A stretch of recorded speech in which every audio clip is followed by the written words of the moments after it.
დღეს გალზე უნდა მოგიყვეთ. გალში მოსწავლეებისთვის ინტერნეტის ჩართვა და კომპიუტერების მიტანა ძალიან დიდი ხანი გვინდოდა და შევძელით ამის გაკეთება.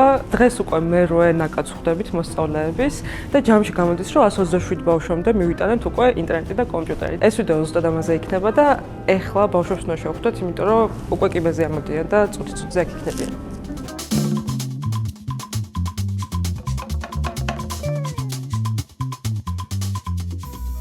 აფხაზეთში, ჩემ ოჯახში არის ინტერნეტის პრობლემა, მაქვს ტელეფონში იშვიათად და ბევრჯერ მინატრია ნეტა მქონდეს კომპიუტერი, რომ უკეთესად გავართვა თავი ამ დავალებებს და გაკვეთილებს. აფხაზეთშიც არის უნივერსიტეტები, თითქმის ყველა ნათესავი საქართველოში მყავს, ძალიან ცუდი იქნებოდა მარტოობა აფხაზეთში, ამიტომ გადავწყვიტე აქ წამოსულიყავი.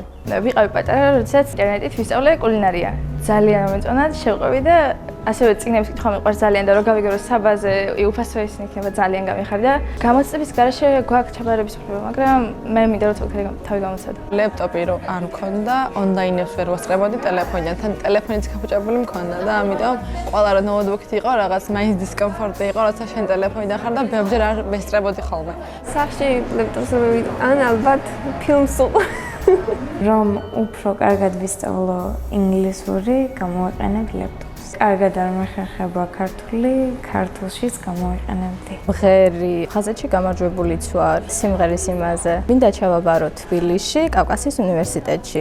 იურიდიულზე მივდივარ პროკურატურა. ძალიან პატარაობიდან მიყვარდა ეს პროფესია, ძალიან მიყვარდა და მტკიცედ გადავწყვიტე, რომ ამაზე უნდა ვისწავლო. ვიცი რომ რაც არ უნდა მოხდეს, მაინც მივაღწევ ჩემს მიზანს.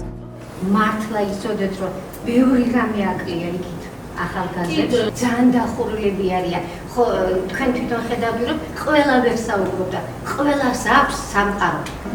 ყველა ბავშვს აქვს შიგნით სამყარო.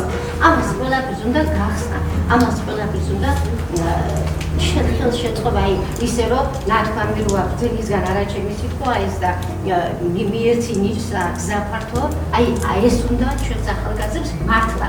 შეიძლება ეს ძალიან პირმანი იყოს, ცოტა იყოს ერთი შეხედვით, მაგრამ ეს არ არის რაც თქვენ ისაუბრეთ ცოტა.